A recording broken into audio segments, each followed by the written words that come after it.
کی معرفت نہیں رکھیں گے تو صحیح طور پہ اپنی ذمہ داری بھی ادا نہیں کرنا.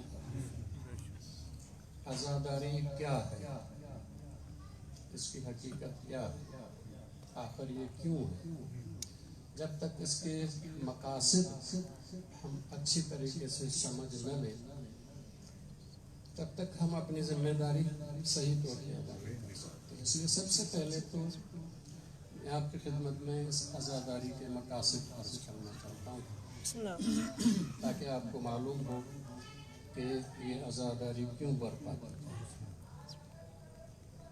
اس کے بعد دیکھیں گے کہ ان مقاصد کو حاصل کرنے کے لیے ذرائع کچھ تو ایسے ہیں جو معصومین نے فرمائے ہیں اور کچھ ایسے ہیں جو حالات کو سامنے رکھتے ہوئے ہم نے اختیار کیے ہیں تاکہ کچھ مقاصد حاصل کیے جائیں. بسم اللہ.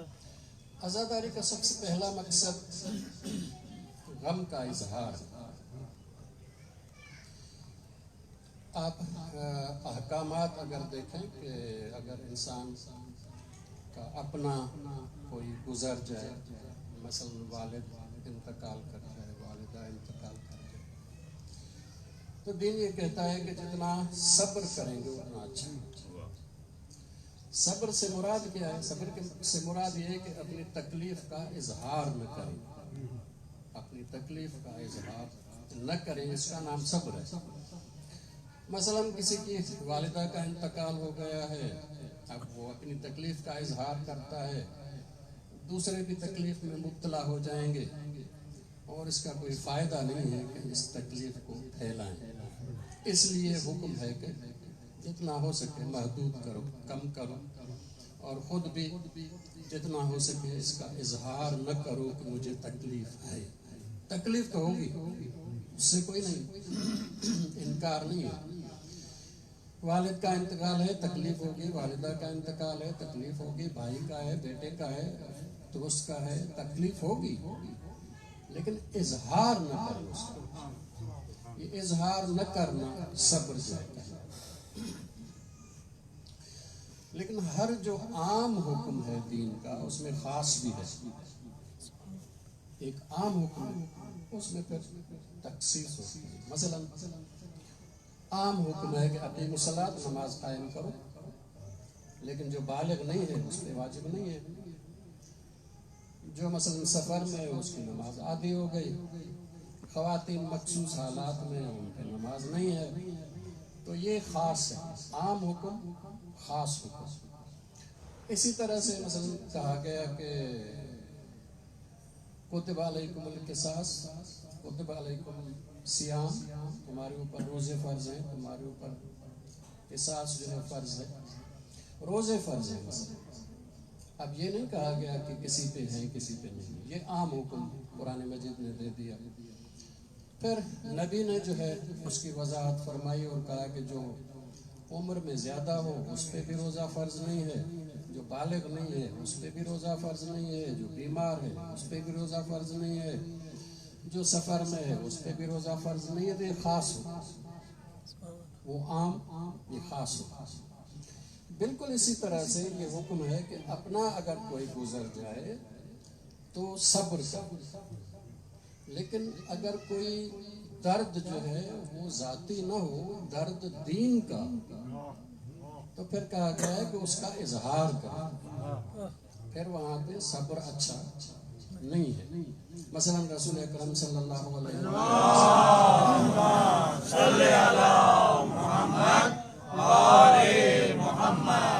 جب حضرت ایک ہی سال میں حضرت ابو طالب کی وفات ہو گئی، حضرت خدیجہ کی وفات ہو گئی، تو یہ کوئی ذاتی درد نہیں تھا، یہ دین کا درد تھا.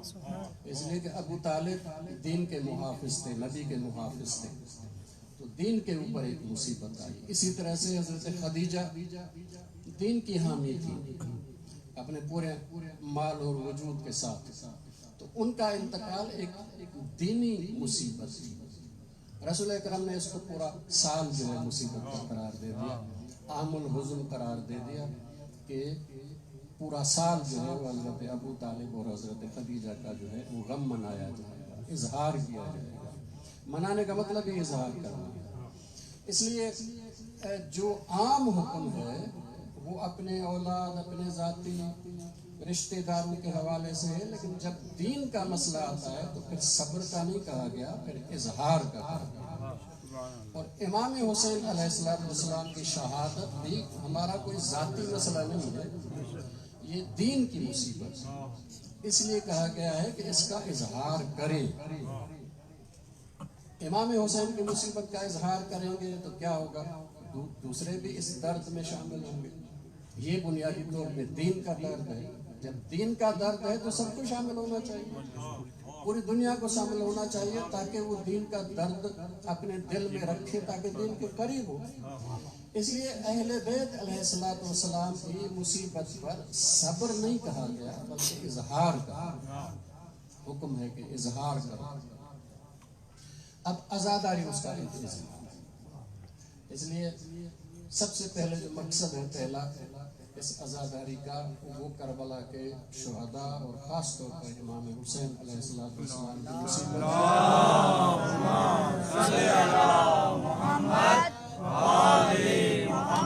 اپنی تکلیف کا اظہار، اس میں آنکھوں سے آنسو بہتے ہیں، نیچرل ہے۔ کبھی انسان جو ہے زبان سے یا حسین کہتا ہے، کوئی لوہا پڑتا ہے، یہ بھی غم کا اظہار ہے۔ سر پہ ہاتھ مارتا ہے، سینے پہ ہاتھ مارتا ہے، جو جہاں پہ جو قوم اور مذہب ہے، ثقافت ہے، رواج جہاں پہ جو جس طرح کا ہے اس طرح سے اظہار کرتا ہے۔ یہ سارا غم کا اظہار، غم کا اظہار، یہ پہلا مقصد عزاداری۔ دوسرا مقصد جو عزاداری کا ہے وہ کربلا کی تبلیغ ہے۔ کربلا صرف ایک جو ہے وہ مصیبت کا داستان نہیں ہے، کربلا ہمارے لیے درس ہے۔ اس لیے کربلا کو بیان کرنا، کربلا کے مقاصد بیان کرنا، کربلا میں امام حسین کا کردار بیان کرنا، امام حسین کے ساتھیوں کا کردار بیان کرنا، یہ کربلا کو یاد رکھنا، تاریخ اس کی یاد رکھنا، اس کے کردار کو یاد رکھنا، یہ دوسرا مقصد ہے۔ اس لیے ہم مجلس منعقد کرتے ہیں اور اس میں مختلف کرداروں کو ڈسکس کرتے ہیں تاکہ کربلا زندہ رہے۔ کربلا کو زندہ رکھنا عزاداری کا دوسرا مقصد ہے۔ کربلا لوگوں کے ذہنوں سے غائب نہ ہو جائے، تاریخ کے پردے سے غائب نہ ہو جائے، کربلا زندہ رہے، یہ عزاداری کا دوسرا جو ہے وہ مقصد۔ تیسرا مقصد جو عزاداری کا ہے وہ تھوڑا سا ذرا غور فرمائیے گا، وہ یہ ہے کہ امام حسین اور اہل بیت سے لازمی ہے کہ انسان کے جذبات وابستہ ہوں، اس لیے کہ انسان ایک تو رابطہ رکھتا ہے عقل کا اور ایک رابطہ رکھتا ہے دل کا اور جذبات کا۔ انسان ہمیشہ جو چلتا ہے وہ جذبات پہ چلتا ہے، وہ دل کے حکم پہ چلتا ہے، عقل کے حکم پہ بہت کم لوگ چلتے ہیں۔ مثلا کسی بھی ایک اہل سنت سے پوچھیں کہ جی قرآن مجید کہتا ہے کہ سفر میں روزہ نہیں، تو آپ کیوں رکھ رہے ہیں؟ کہتے ہیں ہاں جی آپ بات تو صحیح کر رہے ہیں، قرآن نے بات تو صحیح کی ہے، لیکن دل نہیں چاہتا کہ روزہ نہ رکھو، رمضان اور روزہ نہ رکھو۔ تو ہمیشہ انسان جو چلتا ہے وہ دل کے کہنے پہ چلتا ہے، عقل پہ بہت کم لوگ چلتے ہیں۔ اس لیے اگر جو ہے انسان کا دل اہل بیت سے وابستہ ہو جائے تو انسان آسانی سے ان کی پیروی کر سکتا ہے، پیروی آسان ہو سکتی ہے۔ یہ جتنے آپ عزاداری میں کام دیکھیں گے جس میں جوش جذبہ درکار ہوتا ہے، وہ سارے اس لیے ہیں تاکہ انسان کے جذبات اہل بیت سے وابستہ ہوں۔ مثلا باہر کے آدمی کو ہم نہیں سمجھا سکتے یہ بات جو کھڑا دیکھ رہا ہے کہ یہ آدمی جو اپنے سینے پہ اتنی زور سے جو ہے مار رہا ہے، وہ سمجھتا ہے کہ جی خواہ مار رہا ہے، کیا ہوگا اس سے، آہستہ مارے گا تو ماتم نہیں ہوگا۔ جبکہ یہ جذبہ جو ہے جس جذبے سے وہ ماتم کرتا ہے اصل میں یہ اپنے جذبات وابستہ کرتا ہے امام حسین سے، یہ دل وابستہ کرتا ہے امام حسین سے۔ تو اس طرح کے جتنے آپ جذباتی کام دیکھیں گے عزاداری میں، باہر کے آدمی کو یہ بات سمجھانا مشکل ہے ہمارے لیے، اس لیے کہ یہ ایک تجربہ ہے جو آئے گا ایمان رکھ کے اور خود جو ہے وہ یہ تجربہ کرے گا تو اس کو محسوس ہوگا۔ یہ زبان سے بیان کرنا بڑا مشکل ہے اس چیز کو، باہر کے آدمی کو نہیں سمجھا سکتے، لیکن ہم خود سمجھتے ہیں کہ ایک جو جس کو کہتے ہیں کہ تیز ماتم کرتا ہے یا تیز ہاتھ، اور ایک جو آسانی سے آرام سے ماتم کرتا ہے، آپ دیکھیں گے کہ اس کا دل جو ہے زیادہ وابستہ ہے امام حسین سے، یہ جذباتی زیادہ ہے امام حسین کے لیے۔ یہ تیسرا مقصد ہے عزاداری کا، دل وابستہ کرنا، دلوں کو حسین کا گھر بنانا، قلب کو امام حسین کی قبر بنانا، یہ عزاداری کا تیسرا مقصد ہے، جس میں جتنی جذباتی چیزیں ہیں وہ ساری اس میں، جذباتی چیزیں ساری اس جو ہے وہ حصے میں۔ چوتھا مقصد جو عزاداری کا ہے وہ یہ ہے کہ اب صرف جو ہے وہ دل وابستہ نہیں ہوا، انسان کا ایمان بھی وابستہ ہوا، ایمان بھی وابستہ ہوا۔ آپ دیکھیں کہ جتنی یہ جو دینی رسمیں، رسم میں جب کہہ رہا ہوں تو پازیٹیو معنی میں، نیگیٹو میں نہیں کہ بے روح نہیں، دینی رسم یہ کیوں ہے، کیا فائدہ ہے اس کا؟ مثلا نماز ایک رسم ہے ہماری، ساری وہی سورہ ہم پڑھتے ہیں، 4 دفعہ 4 رکعت ہو تو 4 دفعہ پڑھیں گے، وہی سورہ جو ہے قل هو اللہ پڑھتے ہیں، رکوع میں جائیں ایک ہی ذکر ہے سبحان اللہ سبحان اللہ، بار بار دہرانے سے کیا ہوتا ہے؟ وہی ذکر جو ہے وہ سجدے کا، ایک ہی ذکر جو ہے وہ تشہد کا ہے، سلام کا ہے، بار بار وہی بار بار وہی بار بار، کیا ہوتا ہے اس سے؟ کیا فائدہ ہے اس کا؟ یہ پوری ایک سائنس ہے، پوری ایک سائنس ہے، اور اس میں آپ سوشالوجی کے حوالے سے دیکھیں گے کہ سوشالوجی کا ایک پورا جو جس کو کہتے ہیں کہ شعبہ ہے، وہ یہ تحقیق پہ ہے کہ آخر یہ دینی رسمیں انسان کے اندر کیا وجود میں لاتی ہے، یہ دینی رسمیں کیوں بنائی گئی، کیا فائدہ ہے اس کا؟ تو ایک جو ہے وہ اسی سماجیات کا سوشالوجی کا ماہر ہے، درخیم اس کا نام ہے، اس کی پوری تھیوری ہے اس پر، ریلیجس ریچولز، جو دینی رسمیں ہیں، نماز ایک دینی رسم ہے، روزہ ایک دینی رسم ہے، عزاداری ایک دینی رسم ہے، بار بار وہی چیزیں، بار بار کربلا، بار بار کربلا، بار بار یا حسین یا حسین یا حسین، بار بار کیوں؟ آخر کیا اس کا نتیجہ کیا ہے؟ تو اس نے جو نتیجہ دیا ہے وہ صرف آپ کی خدمت میں جو ہے عرض کرتا ہوں، وہ کہتا ہے کہ rituals transform knowledge into belief, یہ جو رسمیں ہیں یہ انسان کی معلومات کو تبدیل کرتی ہیں ایمان، معلومات کو ایمان میں تبدیل کر دیتی ہیں۔ مثلا ایک آدمی کو دلیل ہے کہ خدا ہے، ٹھیک ہے، اس کی نالج میں ہے، ابھی اس کے ایمان میں نہیں، نالج میں ہے، معلومات میں ہے کہ خدا ہے، لیکن وہ نماز پڑھتا ہے، بار بار یا اللہ، بار بار سبحان اللہ، بار بار سبحان ربی العظیم ہوتے ہیں، بار بار ایاک نعبد و ایاک نستعین، بار بار جو سورہ ہم قل هو اللہ احد اللہ الصمد، بار بار وہی، بار بار جب کرتا ہے تو نماز وہ رسم ہے کہ جس کے ذریعے سے پہلے جو خدا اس کے علم میں تھا اب اس کے ایمان میں شامل ہے، اب خدا پر اس کا ایمان ہوتا ہے۔ تو یہ جو دینی رسمیں ہیں یہ بنیادی طور پر کسی بھی چیز کو دینی رسم جو ادا کر رہا ہے اس کے ایمان کا حصہ ہے۔ یہ جو عزاداری ہے یہ کربلا اور امام حسین کو عزادار کے ایمان کا حصہ ہے۔ جو عزادار نہیں ہے اس نے بھی تاریخ پڑھی ہے، امام حسین کو پڑھا، کربلا پڑھی. کربلا اس کے نالج کا حصہ ہے، علم کا حصہ ہے، اس کے ایمان کا حصہ نہیں ہے. لیکن جب عزاداری میں انسان آتا ہے، بار بار یا حسین، بار بار یا حسین روتا ہے اور اپنے سینے پہ ہاتھ مارتا ہے، سر پہ ہاتھ مارتا ہے، یہ رسمیں جب ادا کرتا ہے تو پھر وہی حسین اور کربلا جو اس کے نالج میں تھی، اب اس کا ایمان نہیں تھا، اب اس کا ایمان نہیں تھا. محمد و آل محمد بلند تر صلوات. اللہم صلی علی محمد و آل محمد. میں آپ کو مثال دیتا ہوں، ذرا دیکھیے گا.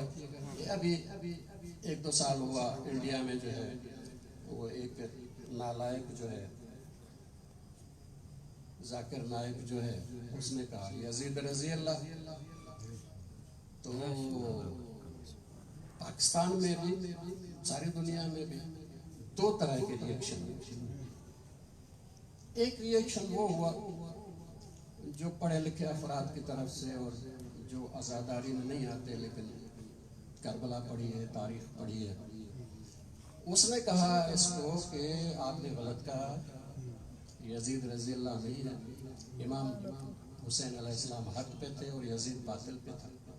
یہ ان کا ریئیکشن ہے، کیونکہ کربلا اور امام حسین ان کی علم اور نالج کا حصہ. لیکن جو عزادار تھے انہوں نے یہ نہیں کہا آپ نے غلط کہا، یہ نہیں کہا کہ امام حسین حق پہ ہیں اور یزید باطل پہ ہیں. انہوں نے سیدھا کہا کہ جی تم یہ کہہ کر ایمان سے ہی خارج ہو گئے، تم خود ایمان سے نکل گئے. کیوں؟ اس کا ریئیکشن یہ ہے، اس کا ریئیکشن یہ ہے. جو عزادار ہے اس کا ریئیکشن یہ ہے، جو غیر عزادار ہے اس کا ریئیکشن یہ ہے. اس کا سبب یہ ہے کہ کربلا اور امام حسین اس کے نالج کا حصہ ہے، اس لیے اس نے اپنی نالج کی بنیاد پہ کہا کہ جی غلط کہہ رہے ہو. لیکن کربلا اور امام حسین اس کے ایمان کا حصہ ہے، اس لیے اس نے کہا کہ تم ایمان سے نکل. اس لیے یہ عزاداری بہت زیادہ ایک طاقتور عنصر ہے کہ اس کے ذریعے سے ہم جس بھی چیز کو چاہیں عزادار کے ایمان کا حصہ بنا سکتے ہیں.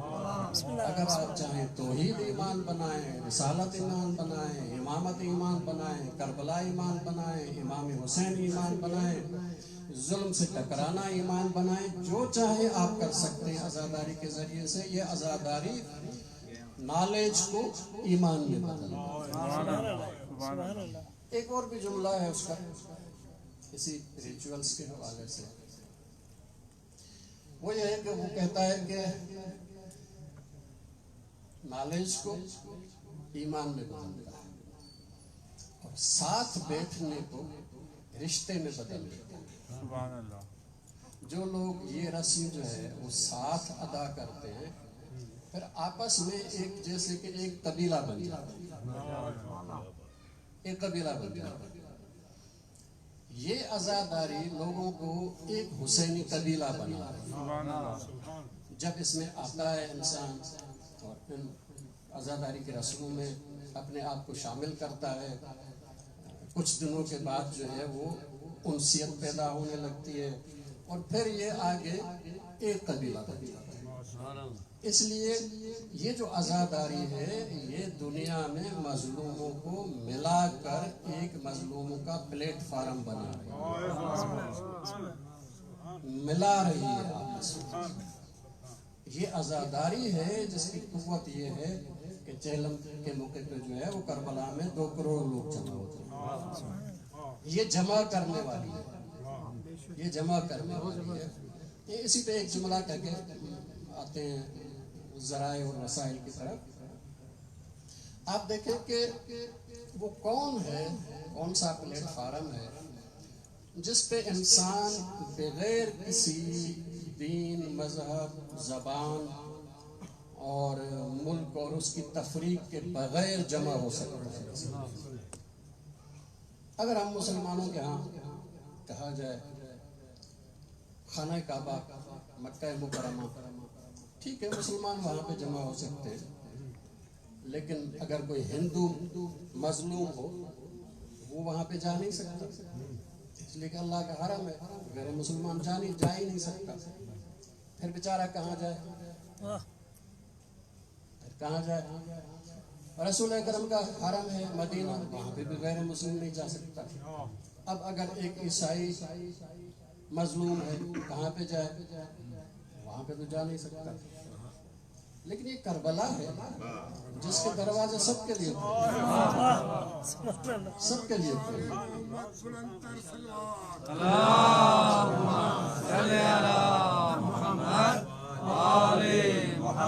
جس طرح اللہ کے رزق کے دروازے سب کے کھلے، خدا کو مانتا ہے تو بھی خدا دیتا ہے، نہیں مانتا تو بھی دیتا ہے، اس کے دروازے کھلے ہیں۔ اسی طرح سے امام حسین علیہ السلام کے دروازے ہر مظلوم کے لیے کھلے ہیں، مسلمان ہو پھر بھی آؤ، عیسائی ہو پھر بھی آؤ، ہندو ہو پھر بھی آؤ، اللہ کو مانتے ہو پھر بھی آؤ، نہیں مانتے ہو پھر بھی آؤ، کسی کے لیے دروازہ کھلے۔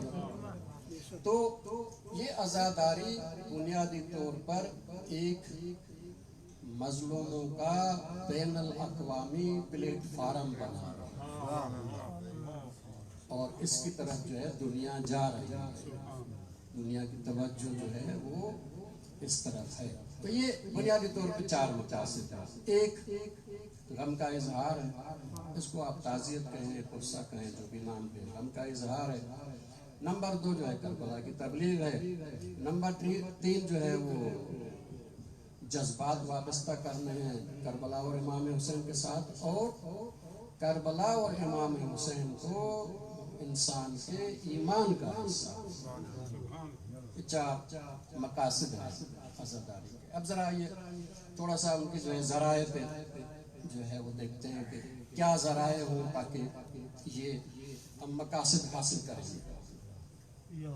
سب سے پہلے اظہار غم، تو اظہار غم کے لیے سب سے پہلے ہم یہ دیکھیں گے کہ جو ذرائع مقامی ثقافت میں ہیں اظہار غم کے، ہم بھی وہی ذرائع استعمال کریں گے، کیونکہ اگر نئے ذرائع استعمال کیے تو اگلے کو معلوم ہی نہیں ہوگا کہ یہ ہو کیا رہا ہے۔ اس لیے ہم نے دوسروں تک اپنا غم پہنچانا ہے کہ جی ہمیں غم ہے، ہم تکلیف میں ہیں۔ وہی ذرائع جو عام طور پہ جو ہے وہ چلتے ہیں، اس میں جو ساری دنیا میں چلتا ہے، ایک تو رونا ہے جس میں کوئی دین مذہب کا اور کسی ملک اور قوم کا جو ہے کوئی سوال ہی نہیں ہے۔ ہر آدمی کے دل پہ جب چوٹ پڑتی ہے تو آنکھوں سے آنسو جو ہے وہ برستے ہیں۔ دوسرا جو ہے وہ یہ ہے کہ جس کے لیے روتا ہے اس کے لیے زبان سے کچھ جو ہے تعریف اس کی کرتا ہے، مثلا والد گزر گیا تو زبان سے کہتا ہے اچھے بابا تھے، یہ کرتے تھے میری۔ تو امام حسین کے لیے بھی رونا ہے، اور اسی طرح سے ان کے لیے ان کے جو کارنامے ہیں وہ بیان کرنا ہے۔ یہ کارنامے بیان کرنے کا نام نوحہ ہے۔ نوحہ وہی ہے، غم کا اظہار ہے لیکن کسی اور جو ہے شکل و صورت میں۔ یہ نوحہ اظہار ہے غم کا، یہ رونا اظہار ہے غم کا۔ اسی طرح سے ہر جو ہے وہ ثقافت میں اپنی اپنی کہیں پہ جو ہے سر پہ ہاتھ مارتے ہیں، کہیں پہ چہرے پہ مارتے ہیں، کہیں پہ سینے پہ مارتے ہیں، کہیں جو ہے زانوں پہ مارتے ہیں۔ یہ ثقافتیں دنیا میں مختلف جگہ پہ مختلف ہیں، تو وہی ذریعہ ہم نے بھی استعمال کرنا ہے۔ جو ذرائع عزاداری کے اظہار غم کے رائج ہیں معاشرے میں، ہم نے انہی کو استعمال کرنا ہے۔ نیا ذریعہ لائیں گے تو لوگ پوچھیں گے کہ یہ کیا ہے، وہ ہم غم جو ہے دوسروں تک پہنچا ہی نہیں سکیں گے، اظہار کر نہیں پائیں گے۔ لیکن کوئی رو رہا ہے، پوچھنے کی ضرورت ہی نہیں ہے، بھائی رو رہا ہے تو کوئی غم ہے اس میں، اور زبان سے جب یا حسین کہہ رہا ہے معلوم ہے کہ جی امام حسین کے غم میں جو ہے وہ یہ رو رہا ہے۔ تو اس طرح کے جتنے اظہار ہیں جن سے معلوم ہو کہ امام حسین کے غم کے حوالے سے ہیں، جو مقامی طور پہ رائج ہیں، وہ سارے استعمال ہوں۔ اس میں ایک یہ بھی جو ہے ذہن میں رکھیں کہ ذرائع بدلتے رہتے ہیں، کچھ ذرائع بدلتے رہتے ہیں. مثلا شاید کسی کے ذہن میں نہ ہو، مجھے بچپن پن کا جو ہے کچھ یاد ہے کہ ہمارے گاؤں میں اگر کسی کی شادی ہوتی تھی تو بھی ڈھول بجاتے تھے، اور کسی کے انتقال پہ بھی بجاتے تھے، لیکن بجانے کا انداز مختلف ہوتا تھا. وہ مختلف انداز بیان کرتا تھا کہ کسی کے گھر میں جو ہے میت ہو گئی ہے، کسی کے گھر میں جو ہے شادی ہو گئی. اس دور میں جو ہے ڈھول بھی عزاداری میں آیا، اس لیے کہ عزاداری میں رائج تھا. کسی کا انتقال ہو گیا تو اسی کے ذریعے سے اظہار کرتا تھا، ڈھول بھی آ گیا عزاداری میں. لیکن چلتے چلتے جو ہے وہ ہماری ثقافت سے نکل گیا. اب کسی کے انتقال ہو تو ڈھول نہیں بجایا جاتا، اس لیے آہستہ آہستہ عزاداری سے بھی نکل گیا. اس کی جگہ پہ دوسری چیزیں جو ہے وہ ذریعے یہ بدلتے رہتے ہیں، یہ کوئی ایک جیسے نہیں رہتے، مختلف ہوتے رہتے ہیں. مختلف قوموں میں مختلف. مثلا ہمارے گاؤں میں اور سندھ میں اکثر یہ رواج تھا، اپنا ہی کوئی گزر جاتا تھا تو چارپائی الٹی کرتا تھا، الٹ کے رکھتے تھے. اور جب یہ رائج تھا تو امام حسین کے غم میں بھی وہی اظہار کرتے تھے، کیونکہ یہ اظہار تھا کہ ہمیں غم ہے. اب یہ ہو گیا کہ اپنے جو ہے اس کے وفات پہ یہ رسم ہم نے ختم کر دی. آہستہ آہستہ عزاداری سے بھی ختم ہو گیا، کیونکہ یہ اظہار غم کا ذریعہ ہی نہیں رہا. اظہار غم کا جو ذریعہ اس قوم میں اس وقت رائج ہوگا وہی استعمال کرے گا. کسی دوست نے مجھ سے پوچھا تھا ابھی کچھ دن جو ہے پہلے کہ یہ ہم عزاداری میں جو ہے وہ چارپائی الٹی کیوں کرتے ہیں. تو میں نے اس سے پوچھا کہ آپ کے گاؤں میں جو ہے وہ کسی کے وفات پہ ہوتی ہے؟ کہا کہ نہیں. میں نے کہا یہی سبب ہے کہ تمہیں معلوم نہیں ہے. بنیادی طور پہ پیچھے چلے جائیں تو سندھ میں یہ ایک رواج تھا، اپنا ہی کوئی گزر جاتا تھا تو بھی چارپائی الٹی کرتے تھے، وہی غم کا اظہار عزاداری میں بھی آ گیا. لیکن اب جب وہاں سے ختم ہو گیا اور یہاں پہ باقی ہے تو لوگ پوچھتے ہیں کہ جی یہ چارپائی الٹی کیوں کرتے ہیں. مثلا جو ہے ٹھیک ہے گاؤں میں جو ہے ابھی تک چارپائیاں ہیں، لیکن کراچی میں کسی کو کہا جائے کہ جی چارپائی الٹی کرو تو وہ کہے گا چارپائی ہے ہی نہیں میرے پاس تو بیڈ ہے، اب میں کیا الٹا کروں گا اس میں، میرے پاس تو گدا ہے. تو یہ غم کے اظہار کے طریقے ہوتے ہیں جو رائج ہوتے ہیں. اس میں کچھ ایسے ہوتے ہیں جو مستقل ہوتے ہیں، جیسے رونا ہے یا زبان سے کچھ کہنا ہے، سینے پہ ہاتھ مارنا ہے. یہ تقریباً ایسے ہیں جو کافی عرصے سے چل رہے ہیں. باقی جتنے اظہار کے طریقے ہیں وہ بدلتے رہتے ہیں. یہ ہمارے ذہن میں ہونا چاہیے. یہ کوئی فکس نہیں ہے، یہ کوئی امام کا حکم نہیں ہے کہ آپ ڈھول بجائیں مثلا یا چارپائی الٹی کریں. یہ ہماری مقامی ثقافت تھی. جب عام رائج تھا عزاداری میں بھی ہم جو ہے وہی کرتے تھے. عام میں ختم ہو گیا تو عزاداری میں بھی ختم ہو گیا. تو کچھ تو ہیں اس غم کے اظہار کے ذریعے، ٹھیک ہے، کچھ ہیں کربلا کی تبلیغ کے ذریعے. کربلا کی تبلیغ کے ذریعے، کیونکہ عزاداری کا دوسرا جو مقصد ہے وہ تبلیغ ہے. یہ جو ہم مجلس کرتے ہیں اور اس میں یہ مجلس میں فضائل پڑھتے ہیں زیادہ تر اور مصائب، اس کا پورا مقصد کربلا کا مقصد ہے. یہ تبلیغ مجلس میں آخر میں ٹھیک ہے رونا ہوتا ہے، تھوڑا سا اظہار ہوتا ہے، لیکن وہ بھی بنیادی طور پہ کربلا بیان کرنے کے لیے ہے. اب ظاہر ہے کہ کربلا بیان ہوگی تو آنکھوں سے آنسو تو نکلیں گے. مقصد آنسو نکالنا نہیں ہوتا، مقصد جو ہے کربلا کی تبلیغ. یہ مجلس جو ہے وہ تبلیغ، یہ غم کے اظہار کے اس میں نہیں ہے، یہ تبلیغ کے اس میں ہے. اسی طرح سے آپ دیکھیں کہ ہم جو عزاداری کرتے ہیں وہ مکان کے حساب سے دو حصوں میں تقسیم ہے. ایک حصہ وہ ہے جو چار دیواری کے اندر ہوتا ہے، ایک حصہ وہ ہے جو چار دیواری کے باہر ہوتا ہے، روڈ پہ ہوتا ہے، راستے میں ہوتا ہے، بازار میں ہوتا ہے. یہ جو چار دیواری کے اندر ہے یہ اپنوں کے لیے عزاداری ہے.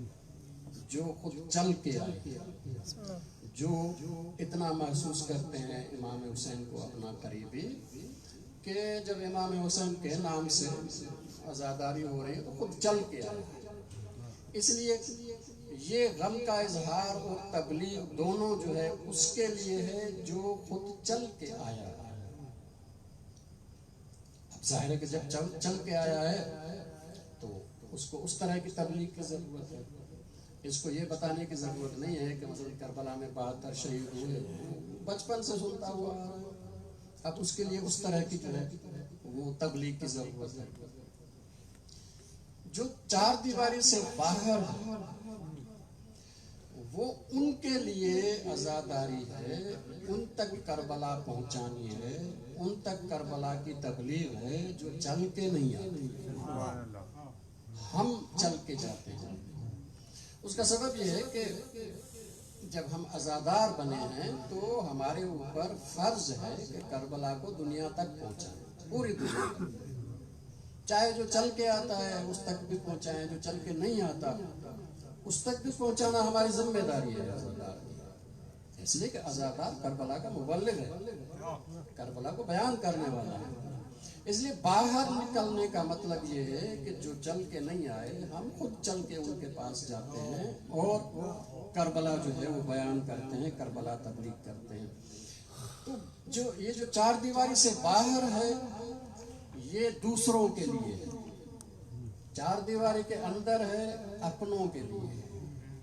جب اپنوں کے لیے ہے تو اپنوں کا خیال رکھنا پڑے گا، جب دوسروں کے لیے ہے تو پھر دوسروں کا خیال رکھنا پڑے گا، ہم نے ان تک پہنچانا ہے. مثلا دیکھیے آج کل جو ہے انتظامیہ، یزیدی انتظامیہ ہے، ہر طرف سے جو ہے وہ کناتے اور لگا کے جو ہے وہ روڈ بند کر دیتی، کسی کو پہنچنے نہیں دیتی.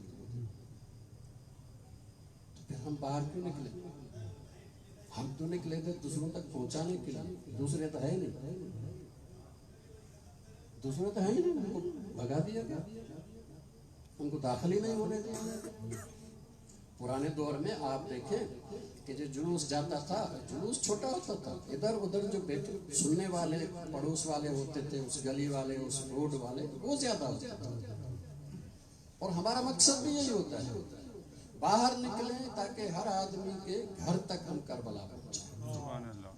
اب ہوا یہ کہ ہم نے بھی اس کو جو ہے وہ زیادہ توجہ نہیں دی اور ہم نے کہا کہ جی ہمارا یہ سیکیورٹی کا مسئلہ ہے. سیکیورٹی کا مسئلہ ہے، ٹھیک ہے آپ تلاشی لیں لیکن شامل ہوں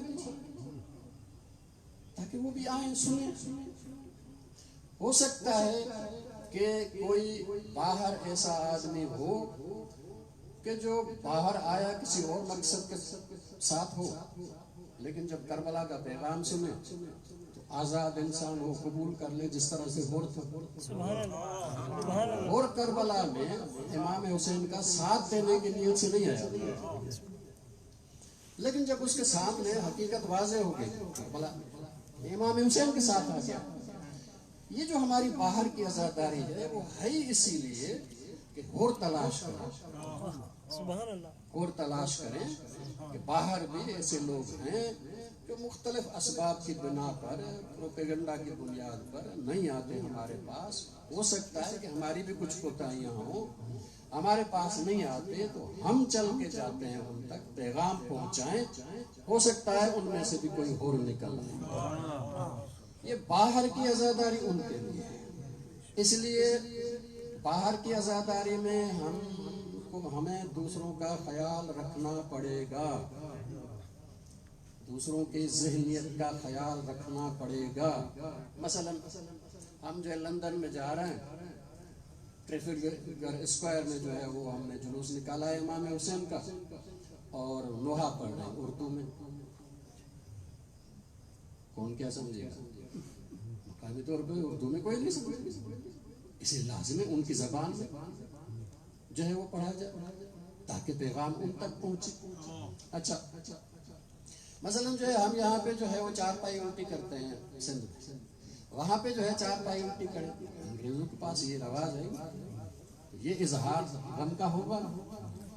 وہ اظہار دیکھنے ہیں جو ان کے پاس رائج ہیں، تاکہ ہم اپنا اظہار ان تک بھی کر سکیں جو مسلمان نہیں ہیں، جو مومن نہیں ہیں۔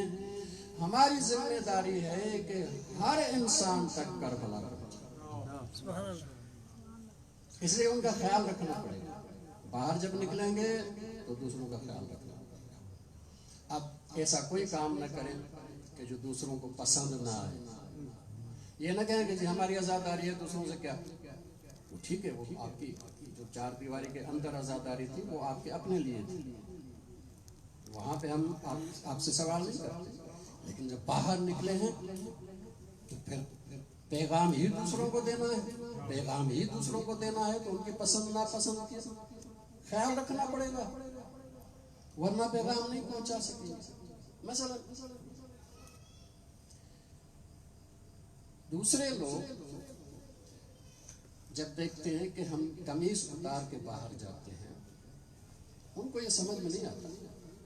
ٹھیک ہے کہ ہم اپنے ایمان میں ہیں، یہ نہیں کہا جا رہا کہ کوئی نیت جو ہے کسی کی بری ہے، نہیں، اپنے ایمان کے مطابق، لیکن اگلے کو پسند نہیں ہے۔ اب اگلے کو پسند نہیں ہے اس کا جو ہے وہ یہ لباس قمیض جو ہے نہ ہونا، لیکن اب جو کچھ کہے گا، یہ پیغام دے گا، وہ بھی قبول نہیں کیا جائے۔ اس کا سبب کیا ہے؟ سبب یہ ہے کہ وہ دوسری چیز اس کی جو ہے پسندیدہ نہیں ہے، دوسری چیز اس کی پسندیدہ نہیں ہے۔ ہم نکلے ہیں تاکہ ان تک پیغام پہنچائے، اس لیے اس طرح سے نکلیں کہ اگلے ہمیں قبول کریں اور ہمارا پیغام واقعی ان کے دلوں تک پہنچے۔ آپ دیکھیں خود جو ہے ہم بھی عام دنوں میں بازار میں قمیض اتار کے نہیں پھریں گے۔ ٹھیک ہے کہ ہم ایمان میں ہیں، ہم یہ کرتے ہیں اور ہمیں برا نہیں محسوس ہوتا۔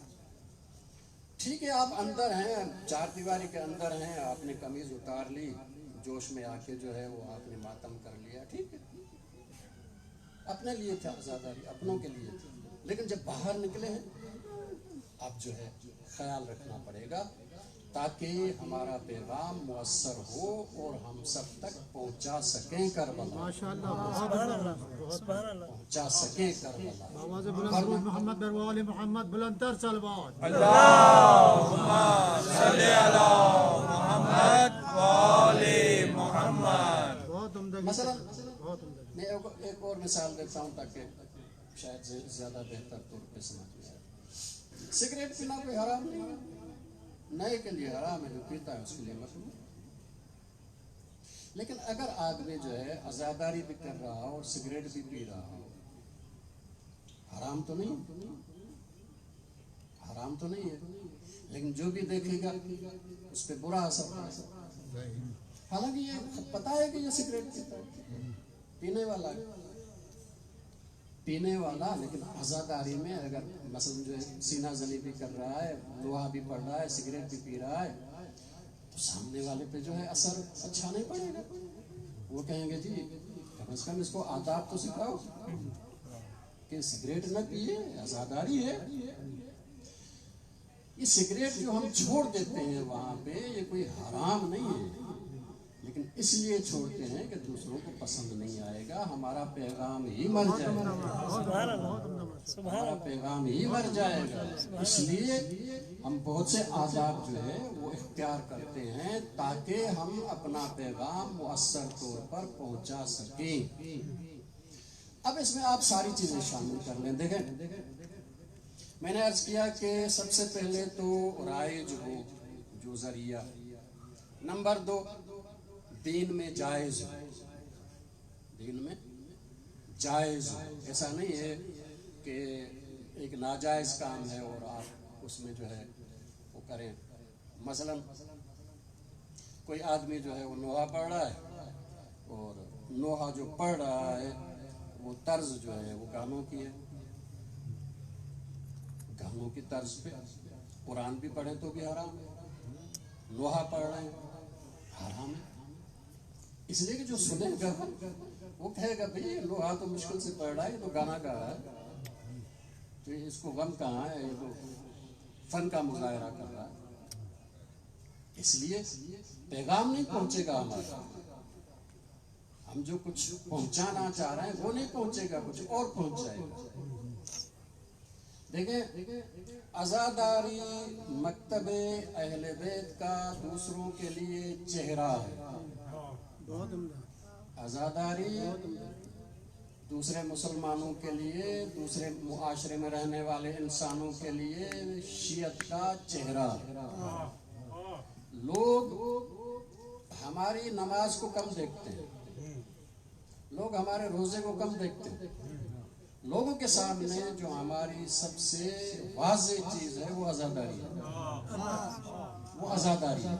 عزاداری کو جتنا آپ خوبصورت بنائیں گے تشیع کا چہرہ اتنا خوبصورت. عزاداری کو جتنا آپ نورانی بنائیں گے اتنا تشیع کا چہرہ نورانی بنے گا. عزاداری کو جتنا آپ دوسروں کی مدد کا ذریعہ بنائیں گے آپ کا چہرہ جو ہے، مذہب کا چہرہ جو ہے روشن ہوگا. اس لیے باہر جب نکلتے ہیں تو ہم نے بہت زیادہ خیال رکھنا پڑے گا، اس لیے کہ ہم باہر اپنوں کے لیے نکلے ہی نہیں. ہم تو نکلے ہی ان کے لیے ہیں جو اپنے نہیں ہیں، جو چل کے نہیں آئے، جو محبت نہیں رکھتے، جو مانتے نہیں ہیں، ان تک بھی ہم نے پہنچانا ہے. ایک دفعہ صلوات پڑھیں محمد. صلی اللہ محمد وآل محمد. آپ دیکھیں کہ جو ہمارے ذرائع ہیں ان میں کچھ تو وہ ذرائع ہیں جو زبانی ہیں، کچھ وہ ذرائع ہیں جو زبانی نہیں ہیں. ابھی جیسے میں نے کہا کہ جی لندن میں آپ جلوس نکال رہے ہیں اور اردو میں نوحہ پڑھ رہے ہیں تو کون سمجھے گا؟ وہاں پہ پھر آپ کی جو ہے وہ انگلش میں ہونا چاہیے. لیکن ایک زبان ہے اشاروں کی اور علامتوں کی، وہ ہر آدمی سمجھتا ہے. وہ کوئی خاص زبان نہیں ہوتی اس کی، سندھی، اردو، انگلش نہیں ہوتی. مثلا کوئی بھی رو رہا ہے تو کسی بھی زبان میں روئے وہ ایک جیسا ہی روئے گا اور غم کا اظہار جو ہے وہ ہو جائے گا. سر پہ ہاتھ مارنا، یہ ساری جو ہے اسی طرح کی. عزاداری میں کچھ ہم نے جو ہے چیزیں یہ علامتی رکھی جو بغیر زبان ہلائے کربلا کو یاد دلاتی ہے. بغیر زبان ہلائے کربلا کو یاد دلاتی ہے. مثلا ہمارے پاس جو ہے ذوالجناح ہے. ذوالجناح جو ہے وہ ایک گھوڑا ہے، جبکہ امام حسین کی سواری جو ہے وہ گھوڑا بھی رہا، خچر بھی رہا، اونٹ بھی رہا، اونٹنی بھی رہی، لیکن ہم نے صرف ایک منتخب کیا. وہ کیوں؟ اس کا سبب یہ ہے کہ اونٹ جو ہے وہ سفر کی علامت ہے. جب بھی لمبا سفر کرنا ہو تو گھوڑے پہ نہیں کر سکتے، وہ آپ کو اونٹ چاہیے، اس میں پورا جو ہے وہ سجاتے ہیں، ٹیک لگا کے آرام سے بیٹھتے ہیں. لمبا سفر ہے، اس لیے اونٹ علامت ہے سفر. ٹھیک ہے.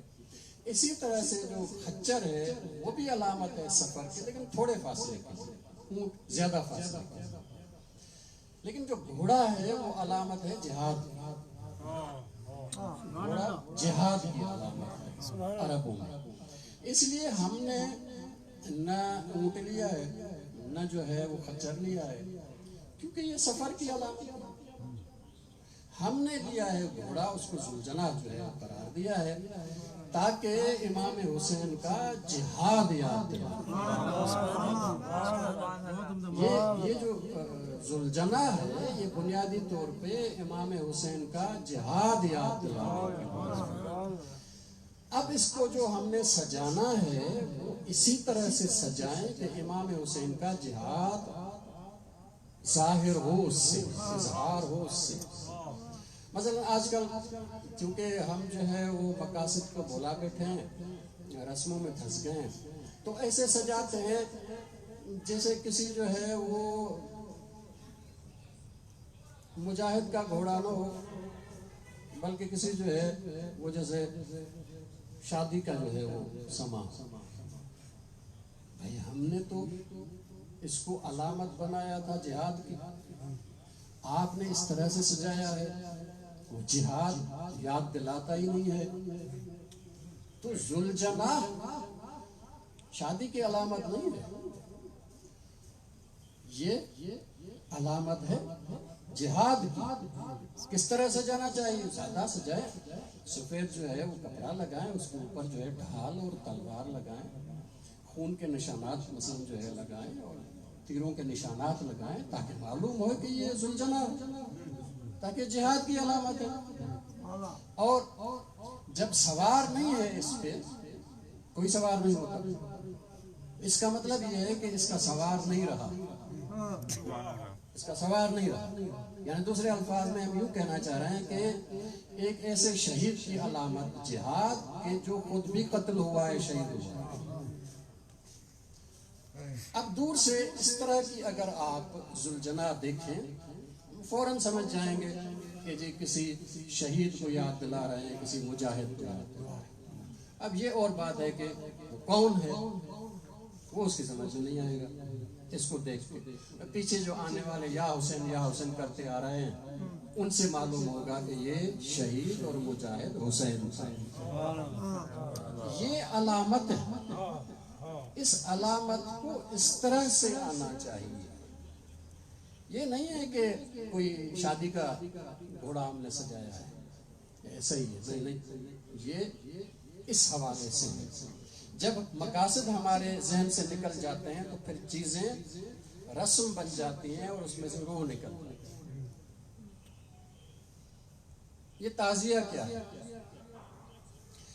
بنیادی طور پہ آپ تھوڑا سا پیچھے جائیں تو کربلا جانا اتنا آسان نہیں ہوتا تھا، بہت مشکل ہوتا تھا۔ بڑے شہروں میں بھی کوئی ایک یا دو کوئی ہوتا تھا جس کو ہم زوار کہتے تھے، بہت مشکل تھا جانا۔ تو لوگ گئے نہیں تو کربلا کا کوئی تصویر ذہن میں ہے ہی نہیں۔ اچھا، اس دور میں تصویریں بھی کم ہوتی ہیں، بہت مشکل سے ہوتی۔ تو ہم نے یہ جو تعزیہ بنایا، یہ بنیادی طور پہ امام حسین کے روزے کی شبیہ ہے، امام حسین کے روزے کو یاد دلانا۔ اب یا تو امام حسین کے روزے کی شبیہ ہو، یا کم از کم امام حسین کے ذریعے کی شبیہ۔ یہ اس دور میں اس لیے باہر نکالا تاکہ لوگ وہاں پہ جا کے زیارت نہیں کر سکتے، فوٹو بھی نہیں ہے کسی کے پاس، بڑا مشکل ہوتا تھا۔ تو کم از کم جو ہے ماڈل دیکھ کے اس کو کربلا یاد آ جاتا۔ یہ بھی کربلا کو یاد دلانے کے لیے تھا۔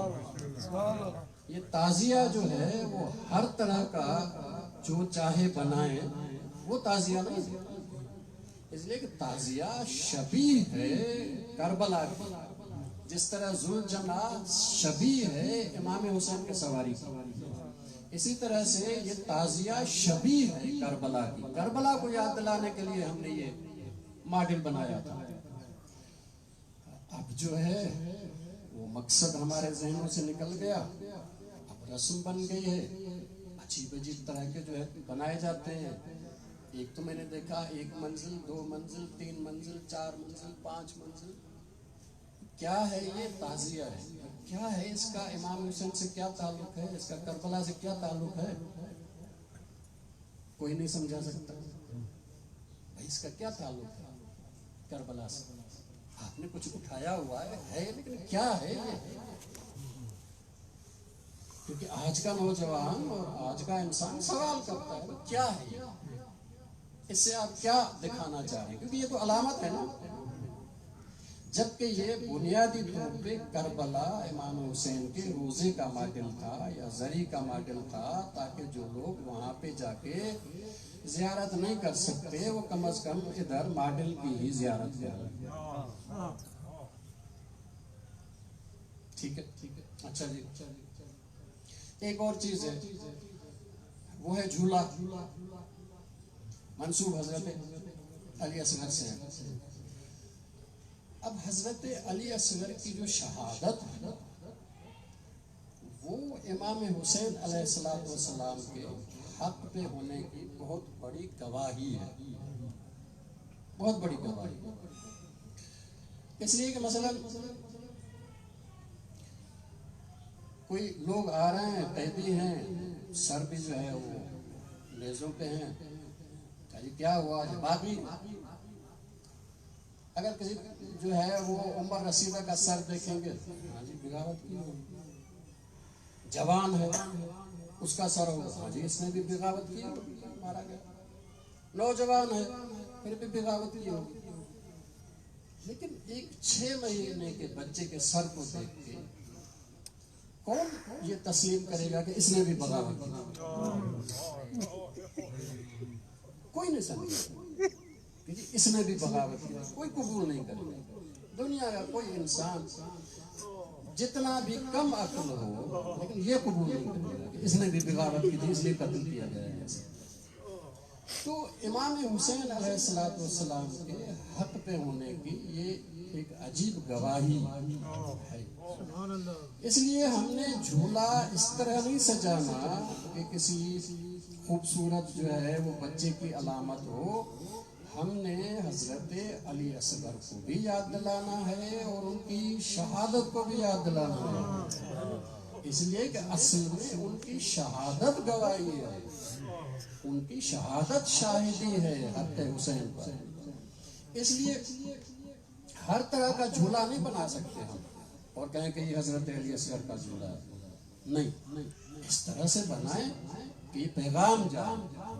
آپ دیکھیں یہ جو ہم ذوالجناح نکالتے ہیں یہ بھی پیغام ہے بغیر زبان ہلائے، ایسی علامت ہے ہر زبان والا سمجھے گا۔ اسی طرح سے یہ جو روزے کا ماڈل ہے ہر زبان والا سمجھے گا، اس میں کوئی انگلش سندھی اردو کی پنجابی کی کوئی بات ہی نہیں ہے۔ اسی طرح سے یہ جو جھولا ہے یہ بھی ہر زبان والا سمجھتا ہے۔ یہ سب علامتیں ہیں کسی چیز کی، کچھ چیز ہم پہنچانا چاہ رہے ہیں۔ ان سب کے ذریعے سے بنیادی طور پر ہم نے کربلا پہنچانی تھی، کربلا پہنچانی تھی۔ اب کربلا میں کبھی امام حسین کا جہاد یاد دلانا ہے اس لیے ذوالجناح تھی، کبھی خود کربلا امام حسین علیہ السلام کی شہادت گاہ یاد دلانی ہے اس لیے تعزیہ تھا۔ اسی مقصد کے لیے جو ہے وہ حضرت علی اصغر کی گواہی یاد دلانی تھی، اس لیے ہم نے جو ہے وہ جھولا اٹھایا تھا اور علم اٹھا کے ہم آگے چلے ہیں کہ یہ مقصد جو ہے کربلا میں ان کے شہید ہونے سے ختم نہیں ہوا، ہم ان کے مقصد کے وارث ہیں اور اس معاشرے میں بھی ہم انہی کا وہ مقصد لے کے یہ علم جو ہے وہ اٹھا کے چلے ہیں۔ اس لیے جو پرچم ہے وہ ہمیشہ نظریے کی علامت ہوتا ہے، عقیدے کی علامت ہوتا ہے، پارٹی کی علامت ہوتا ہے، کسی تحریک کی علامت ہوتا ہے۔ یہ جو کربلا کا علم ہے یہ بھی کربلا کی تحریک کی علامت ہے۔ ہر طرح سے نہ سجائیں اس کو ایسے سجائیں کہ اس سے کربلا بھی یاد آئے اور کربلا کا پیغام بھی یاد آئے۔ مثلا آپ دیکھیں ایک جملہ عرض کر کے جو ہے بات تقریباً ختم کرتے ہیں تاکہ ایک جملہ مسائل بھی ہو جائے۔ آپ دیکھیں کربلا میں امام حسین نے خطاب کیے، کوئی اور نہیں تو کم از کم 10-12 خطاب تو ہوں گے، ایک آدھ اور کے خطاب، حبیب کا خطاب ہے، بریر کا خطاب ہے، زیادہ نہیں۔ زیادہ نے کربلا میں جو اپنا مقصد بیان کیا ہے وہ جب نکلتے ہیں اور جو شعر پڑھتے ہیں جس کو ہم رجز کہتے ہیں ان کے ذریعے سے اپنا مقاصد ہے۔ وہ چھوٹے سے شعر ہیں، 1 لائن 2 لائن 3 لائن 4 لائن زیادہ سے زیادہ، لیکن وہ اتنے مؤثر ہیں کہ میں نہیں کہہ سکتا کہ میرے جیسا بندہ کوئی ساری زندگی جو ہے وہ بیان کرتا رہے، اور حضرت عباس نے جو اپنا مقصد 4 لائنوں میں بیان کیا ہے وہ میں بیان نہیں کر سکتا، اس لیے کہ وہ زبان جو ہے وہ میرے پاس نہیں ہے۔ مولا نے رجز پڑھا تھا، واللہ انقطعتم یمین، اگر تم نے میرا سب سیدھا بازو قلم کر دیا ہے مجھے پرواہ نہیں. انی احامی ابدا عن دینی، میں ہمیشہ جب تک زندہ ہوں اپنے دین کی حفاظت کرتا رہوں گا. اب دیکھیں اس جملے کو میں ایک پوری تقریر کروں نہیں سمجھا سکتا. یہ حضرت عباس اپنا مقصد بیان کرتے ہیں. انی احامی ابدا عن دینی، میں ہمیشہ اپنے دین کی حفاظت کرتا رہوں گا. وعن امام الصادق الیقین، اور اپنے امام کی حفاظت کرتا رہوں گا جس کا یقین صادق ہے. صادق یقین امام کی حفاظت کرتا رہوں گا. یہ کون ہے؟ نجل النبی الطاہر الامین، جو فرزند ہے اس طاہر اور امین نبی کا. آپ دیکھیں یہ 4 شعر اگر آپ اس جو علم عباس ہے اس پہ لکھیں اور ترجمہ آپ لکھیں اور آپ لے کے جا رہے ہیں پورے بازار میں اور سب دیکھ رہے ہیں، اب آپ کو تقریر کرنے کی ضرورت ہی نہیں، اب آپ کو مجلس پڑھنے کی ضرورت ہی نہیں. یہ پورا ایک 4 جو لائنیں ہیں وہ پورا مقصد بیان کر رہی ہیں، سارا مقصد بیان کر رہی ہیں. ایک اور مثال دیتا ہوں. ایک چھوٹا بچہ ہے، وہ مولا کے سامنے نکلا جہاد کے لیے. اس کا باپ پہلے شہید ہو چکا ہے، اس کی ماں موجود ہے، اس کا باپ شہید ہو چکا ہے. تو مولا نے اس کو واپس بلایا اور کہا کہ شاید تمہاری ماں جو ہے وہ پسند نہ کرے اس لیے کہ تمہارا باپ جو ہے وہ شہید ہو چکا ہے، تم نے اپنی وفا کا حق ادا کر دیا ہے اس لیے تم واپس جاؤ. تو اس نے کہا کہ مولا مجھے ماں نے حکم دیا ہے کہ جاؤ، مجھے ماں نے حکم دیا ہے کہ جاؤ.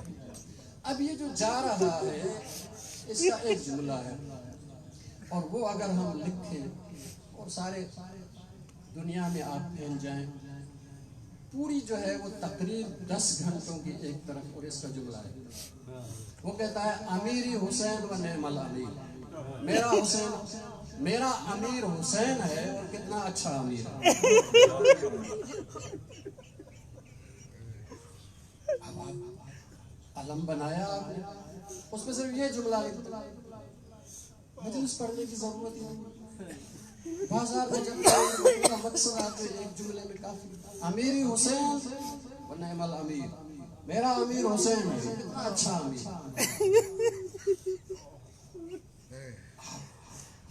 اس دور میں جب ہم عزاداری برپا کریں تو آج کے حالات اور آج کے نوجوان اور آج کے انسان کی نفسیات کو سامنے رکھیں تاکہ ہم اپنا پیغام پہنچا سکیں.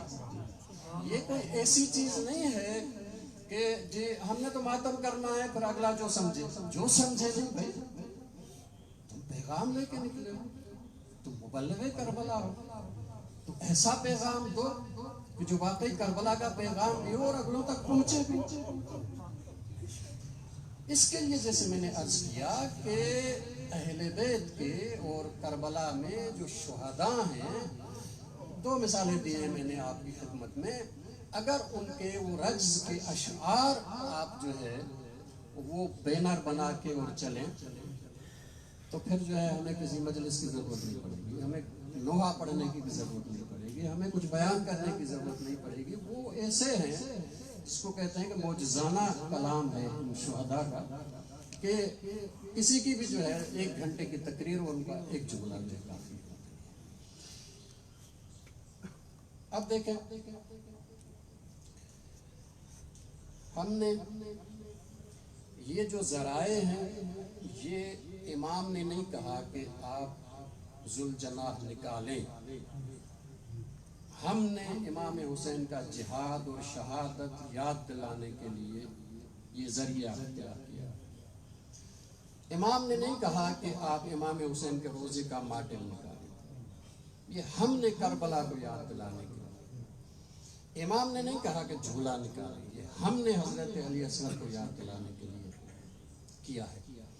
تو جو ہم نے کیا ہے اس پہ ہمیشہ نظر کہ یہ مؤثر رہا ہے یا